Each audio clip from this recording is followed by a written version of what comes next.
So good evening. We have come to chapter 8 in the second book of the Life Divine, Memory, Self-Consciousness, and the Ignorance. This is a chapter that was part of the aria published in 15 December 1916. The mottos which Sri Aurobindo had originally chosen for that chapter were completely removed. There were two taken from the Shvetashvatara Upanishad and from the Isha, which referred to vidya and avidya, knowledge and ignorance, which he found not to be apropos of his main subject as he recast it. This is a chapter that he reworked to some extent. It does not bear the extensive revision that some of the chapters show, but still it has been touched up. It's one of the shorter chapters, and for that reason, we will spend tonight and probably next Sunday night on it and be finished with it. Let's start then with the mottos drawn from Vedic and Vedantic sources which open the chapter. Memory, self-consciousness, and the ignorance. Some speak of the self-nature, swabhavam, of things. Others say that it is time, kalam. That is from the Shvetashvatara Upanishad. Two are the forms, rupe, of Brahman. Time, kala, and cha, the timeless, akala. The third, night, ratri, was born. And from night, the flowing ocean, samudra of being, and on the ocean, time was born, to whom is subjected every seeing creature. Rig Veda, near the end of the 10th mandala, and the hymn was the 190th. There was only one after that, 191, and that was the end of the Veda. The next one, memory, smara, is greater. Without memory, men could think and know nothing. As far as goes the movement of memory, there he ranges at will. This is from the Chandogya Upanishad, one of the oldest. Only the Brihad Aranyaka is older. And finally,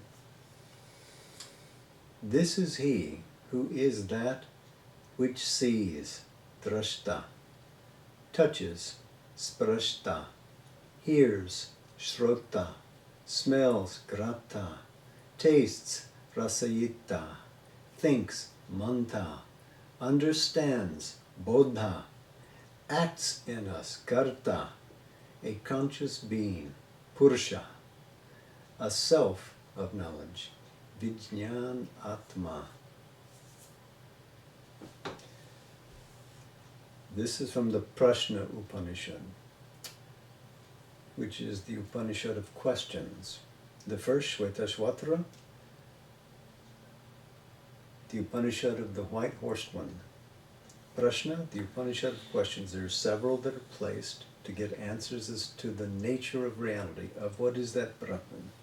This is from the fourth question concerning sleep, and as translators say, the ultimate basis of things. So you can see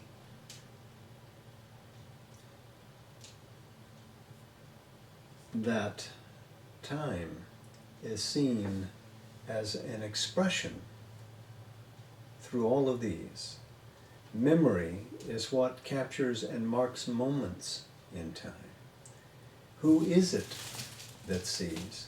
Who is that one who is full, one with that Brahman, and then is capable of undertaking all of these things and composing them in a memory, in the flow of time?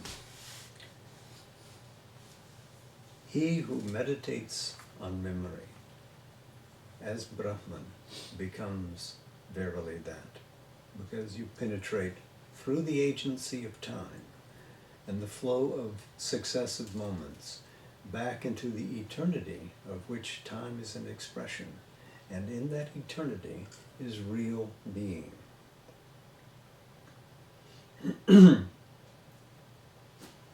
So I think we can take up the chapter now. In any survey of the dual character of our consciousness, we have first to look at the ignorance. For ignorance trying to turn into knowledge is our normal status. So the dual character is superficially, externally, we are an ignorant being. Internally, in our secret depths, we are made of knowledge, because knowledge is the nature of the self.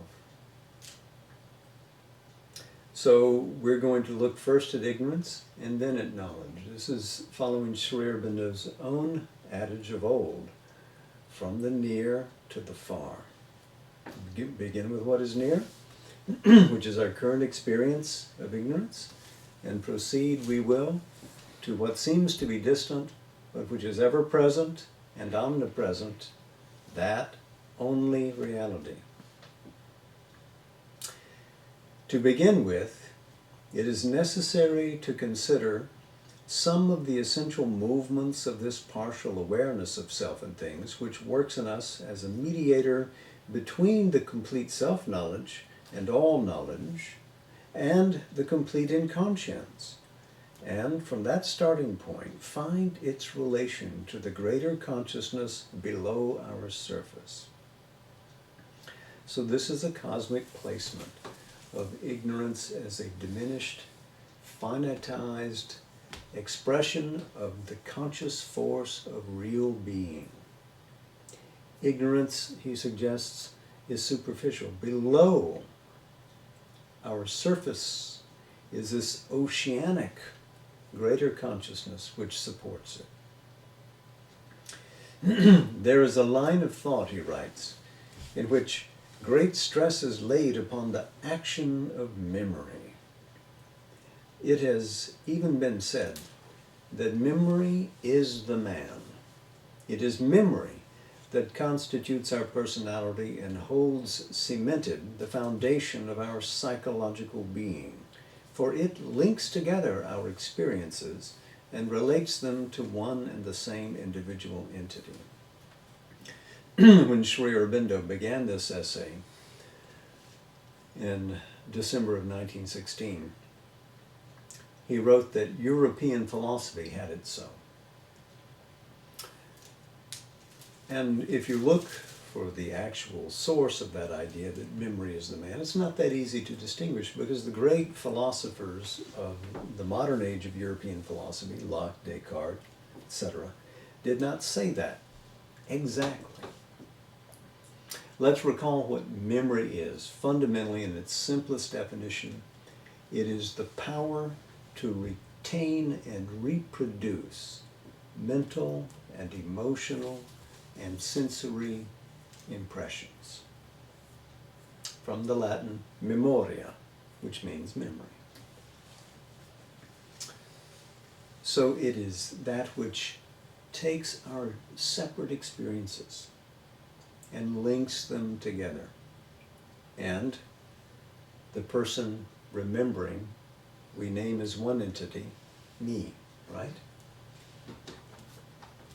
This is an idea, he says, which takes its stand on our existence in the succession of time and accepts process as the key to essential truth, even when it does not regard the whole of existence as process or as cause and effect in the development of some kind of self-regulating energy, as karma. So this notion of what memory is, that it's equivalent to us as a linking agency, has a worldview which sees that it is the process that gives us access to the essential truth.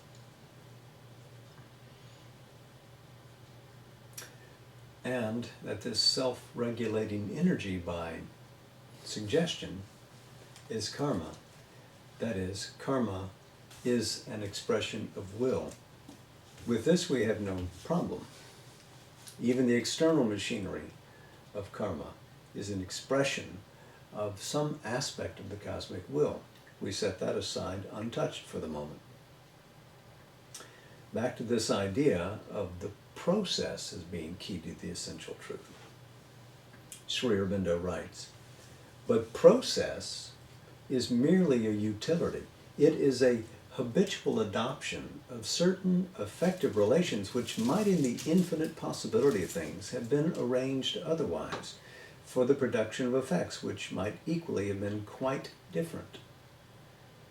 The real truth of things lies not in their process, but behind it, in whatever determines, affects, or governs the process, not in effectuation so much as in the will or power that affects, and not so much in will or power as in the consciousness of which will is the dynamic form, and in the being of which power is the dynamic value. So we see, tracing this back again all the way to the root of reality, which is Satchit Ananda, existence, consciousness, bliss. It is that existence, Sat, which expresses itself as its own consciousness through its power, which becomes the process. So that is the proper linkage. It is not that process pecks first, it pecks last. But memory, he says, is only a process of consciousness, a utility. It cannot be the substance of being or the whole of our personality. It is simply one of the workings of consciousness, as radiation is one of the workings of light. So the idea of process, of course, he's setting this up so that we do not identify ultimately the nature of our true self as being processive. If that is so, then there is no permanent substance to it. He continues, it is self that is the man. Or if we regard only our normal surface existence, mind is the man, for man is the mental being. Memory is only one of the many powers and processes of the mind, which is at present the chief action of consciousness force in our dealings with self, world, and nature, suggesting that there are other attributes and other utilities that consciousness can use in its play with nature. But mind, right now, is its chief source of action. So in this he contextualizes memory within the province of mind and mind within the province of a larger manifestation.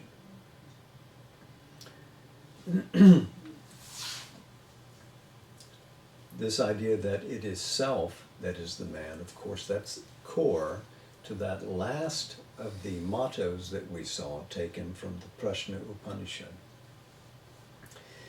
Nevertheless, it is as well to begin with this phenomenon of memory when we consider the nature of the ignorance in which we dwell, for it may give the key to certain important aspects of our conscious existence. We see that there are two applications which the mind makes of its faculty or process of memory: memory of self, memory of experience. First, radically, it applies memory to the fact of our conscious being and relates that to time. It says, I am now, I was in the past, I shall therefore be in the future. It is the same I in all the three ever unstable divisions of time. Thus, it tries to render to itself in the terms of time an account of that which it feels to be the fact, but cannot know or prove to be true, the eternity of the conscious being. We look back and we can see in our past that we have memories and experiences that we retain and can reproduce to our consciousness, and we project the nature of our past experience, which we remember, and what we experience now, and project ourselves into the future. Does that prove that we are eternal? It is a rather superficial view. And it does not, in fact, establish the eternity of the self. By memory, Sri Aurobindo writes, mind can only know of itself in the past. By direct self-awareness only in the moment of the present, and it is only by extension of and inference from this self-awareness and from the memory which tells us that for some time awareness has been continuously existent, that mind can conceive of itself in the future. The extent of the past and the future it cannot fix. It can only carry back the past to the limit of its memory and infer from the evidence of others and the facts of life it observes around it that the conscious being already was in times which it can no longer remember. It knows that it existed in an infant, unreasoning state of the mind to which memory has lost its link. Whether it existed before physical birth, the mortal mind, owing to the gap of memory, cannot determine. Of the future, it knows nothing at all. Of its existing in the next moment, it can only have a moral certainty which some happening of that moment can prove to be an error, because what it saw was no more than a dominant probability. Much less can it know whether or no physical dissolution is the end of the conscious being. Yet it has this sense of a persistent continuity which easily extends itself into a conviction of eternity.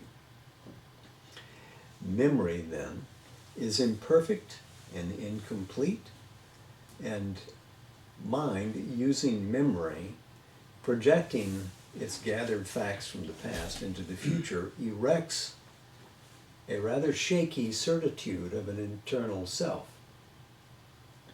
We can't be certain on this argument that there is at all such a thing.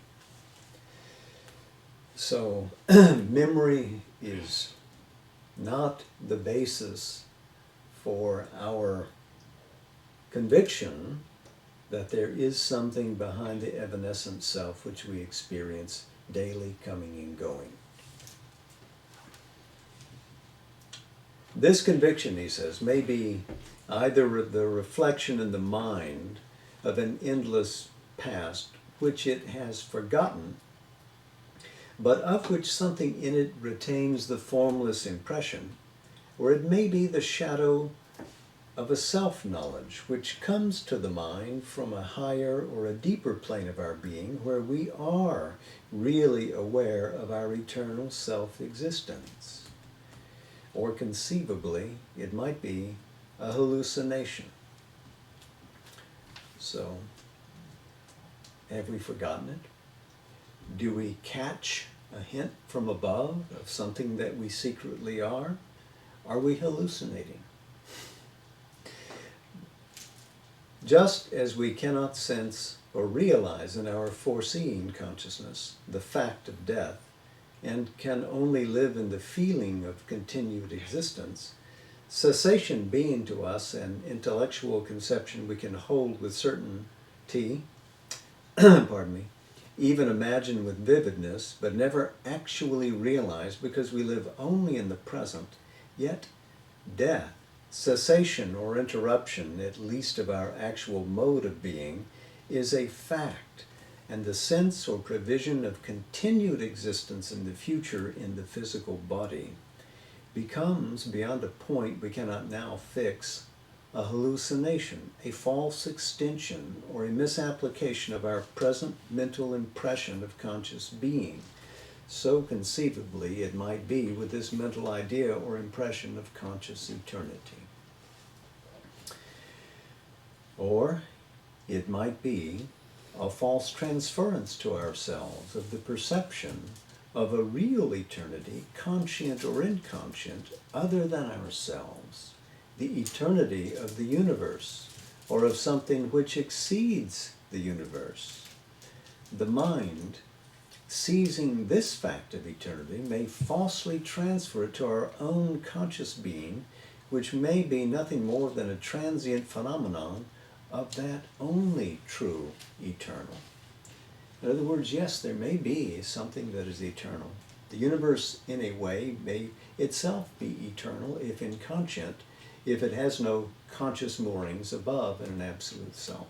Or there may be an absolute self or Brahman, but we, as individuations appearing in the universe, do not participate in that. That continues eternally, but we don't.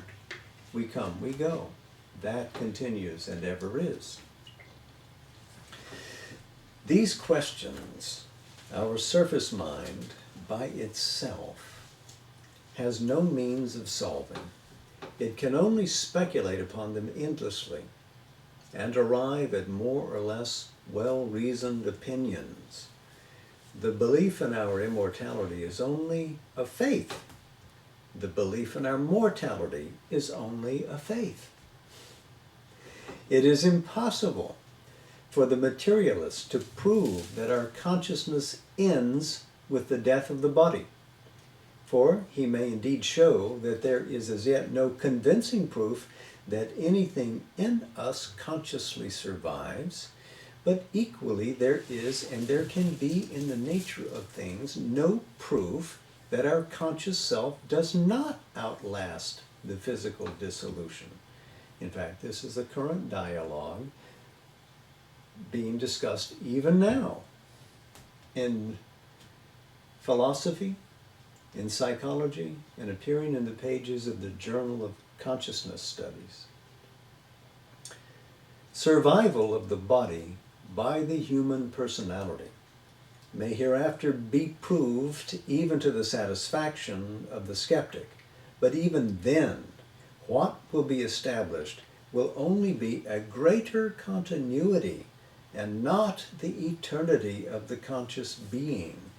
All we can ascertain by any means possible to the time-bound conscious spirit, the conscious being, is what is true within the nature and scheme of the universe, bound to time. So if we were able to determine that there is something that exceeds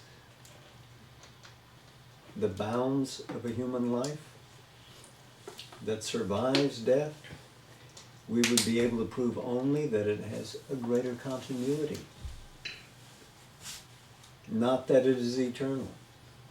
This, in fact, is the view of one of the secret teachings of Tibetan Buddhism, that there is a drop of honey in the heart that survives death and continues again and again and again. Sounds very like what the Upanishads speak of and what Sri Aurobindo would call the psychic being. But so great an authority as the Dalai Lama has said that no, even that drop of honey in the heart has its end at some point. It is not eternal in time. So this would be akin to that philosophy and that insight. Is this the nature of the self? We find that Sri Aurobindo does not accept that either. In fact, if we look at the mind's concept of this eternity, we see that it comes only to a continuous succession of moments of being in an eternal time. Therefore, it is time that is eternal and not the continuously momentary conscious being. But on the other hand, there is nothing in mind evidence to show that eternal time really exists, or that time itself is anything more than the conscious being's way of looking at some uninterrupted continuity, or it may be eternity of existence as an indivisible flow which it conceptually measures by the successions and simultaneities of the experiences through which alone that existence is represented to it. This idea that time is eternal has been vacated now in physics, and Sri Aurobindo's language has been carefully composed to be consonant with the relativistic ideas of Einstein's views. He continues, if there is an eternal existence, which is a conscious being, it must be beyond time which it contains, timeless, as we say.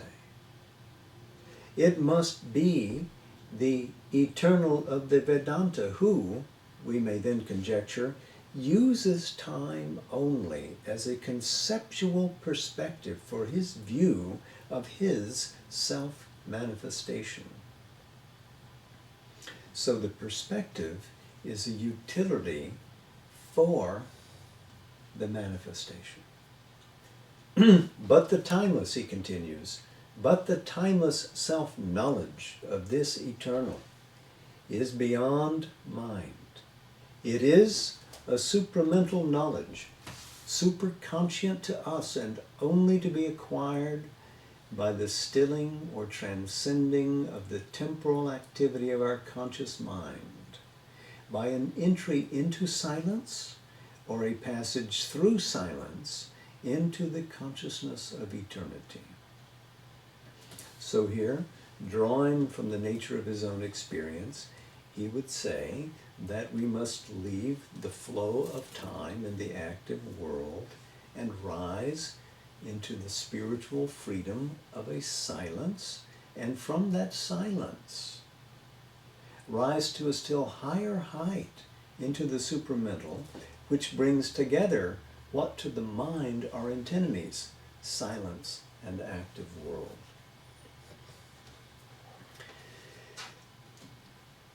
From all this, the one great fact emerges, that the very nature of our mind is ignorance, not an absolute nescience, but a limited and conditioned knowledge of being, limited by a realization of its present, a memory of its past, an inference of its future, conditioned, therefore, by a temporal and successive view of itself and its experiences.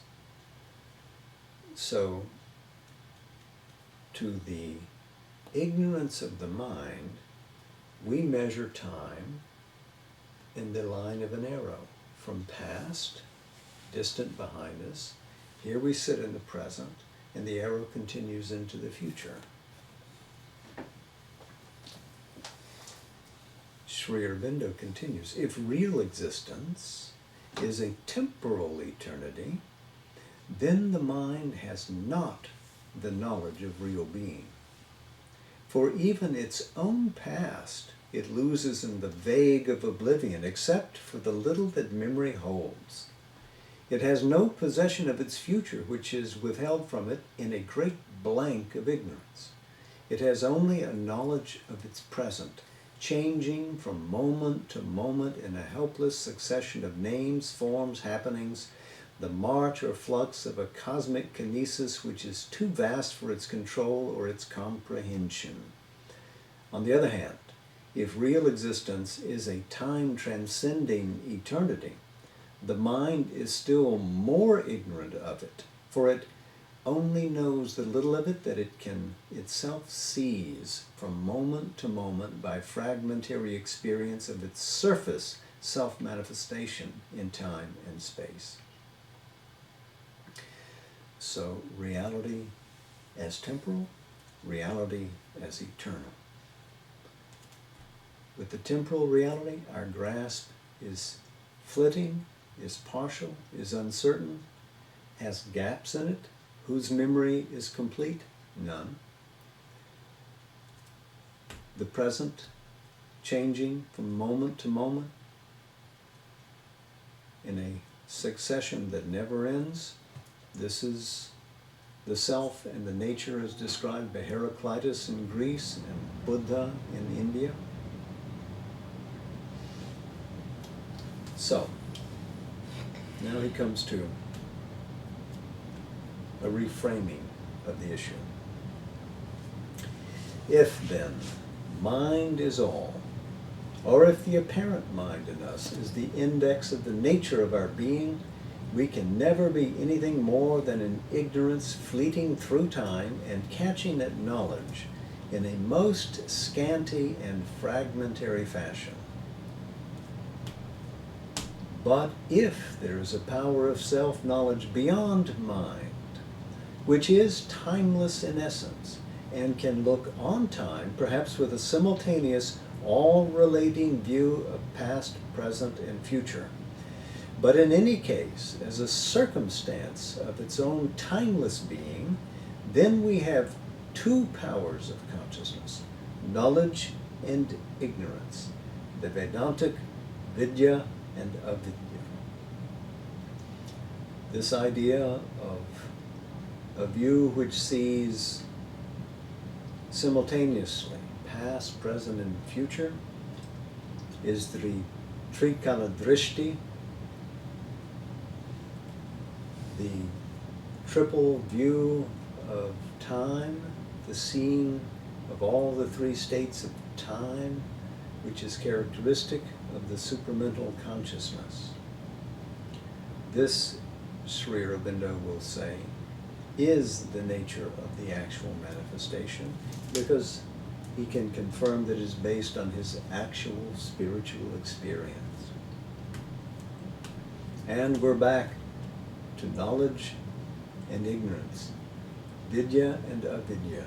Avidya is not its opposite, but ignorance is a restricted power of that knowledge, which is a fulsome expression of conscious force, the nature of Sat, existence. These two must be then either different and unconnected powers, separately born as well as diverse in their action, separately self-existent in an eternal dualism, or else, if there is a connection between them, it must be this, that consciousness as knowledge knows its timeless self and sees time within itself, while consciousness as ignorance is a partial and superficial action of the same knowledge, which sees rather itself in time, veiling itself in its own conception of temporal being, and can only, by the removal of the veil, return to eternal self-knowledge. So it is a self-veiling, which is the nature of the ignorance. It is not something that happens adventitiously, it is self-chosen. That great free knowledge intentionally closets itself in this restriction that we call ignorance, and which allows the apparent dualities and the confusing aspects of the world to come into being, but always within it is this power which is self-owned to remove the veil and to return to the eternity, and to do that through self-knowledge. This, you might recall, takes us back to those verses about Vidya and Avidya in the Isha Upanishad and in the Rig Veda, especially with the image of that golden lid, having to push through that golden lid to get through the truth beyond, the larger reality. So I think this is where we will put our bookmarks tonight, and we'll take up the balance of this chapter next week. Tonight I've got a passage to read to you from Savitri, Book 2, the Book of the Traveler of the World.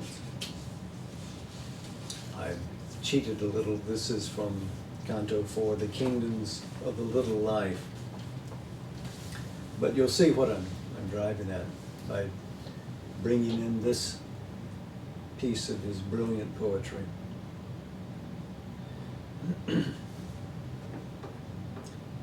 A master of his life's environment, a leader of a huddled human mass, herding for safety on a dangerous earth, he gathered them round him as if minor powers, to make a common front against the world, or weak and soul on an indifferent earth, as a fortress for his undefended heart, or else to heal his body's loneliness. In others than his kind he sensed a foe, an alien unlike force to shun and fear, a stranger and adversary to hate and slay. Or he lived as lives a solitary brute, at war with all, he bore his single fate. Absorbed in the present act, the fleeting days, none thought to look beyond the hour's gains, or dreamed to make this earth a fairer world, or felt some touch divine surprise his heart. The gladness that the fugitive moment gave, the desire grasped, the bliss, the experience won, movement and speed and strength were joy enough, and bodily longing shared, and quarrel and play, and tears and laughter, and the need called love.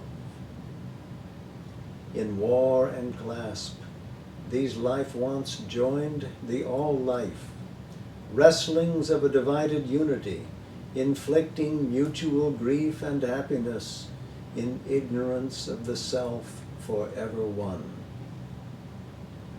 Arming its creatures with delight and hope, a half-awakened nescience struggled there to know by sight and touch the outside of things. Instinct was formed. In memory's crowded sleep, the past lived on as in a bottomless sea. Inverting into half-thought the quickened sense, she felt around for truth with fumbling hands, clutched to her the little she could reach and seize, and put aside in her subconscient cave.